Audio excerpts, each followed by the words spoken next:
Good Thursday morning to you. This weather video is driven by 802cars.com, representing 802 Toyota, Twin Cities Subaru, and 802 Honda, all located off of exit 7 on Interstate 89. We're looking at a very strong burst of west and northwesterly winds.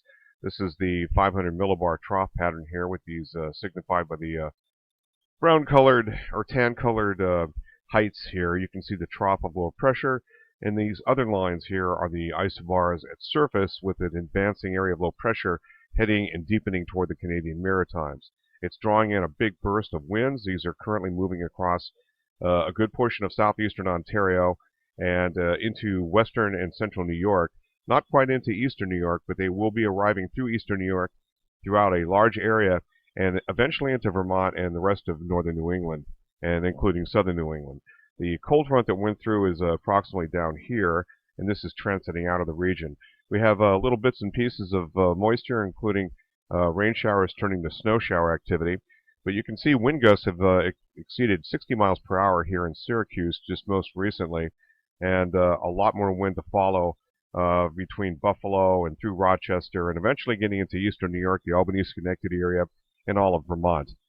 These winds look relatively strong, and more than likely will cause wind gusts in the 35 to about 50 mile an hour range across many valley floors, and exceeding 50 miles per hour locally at summits. Now, roughly at around 5 through about 7 o'clock, we'll see a transition from rain showers to snow showers. This will happen during the morning commute, so commuters take note of this.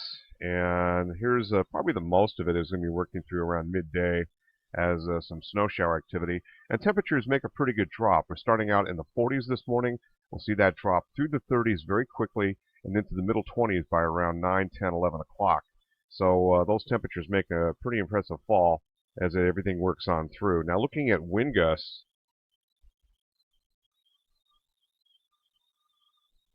pay attention especially to the reds and the oranger colors here. Southern Vermont, 7 o'clock, things really start to show up. I think this is lacking a little bit, but you can see that it's mainly the southern Green Mountains, but it gets into the northern Greens as well.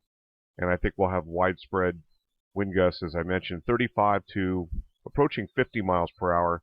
And these winds will eventually fall off after about 3:30 or 4 o'clock. We should notice a pretty good downtick right there. That's 5 o'clock technically. Roger Hill, Wuthering Heights.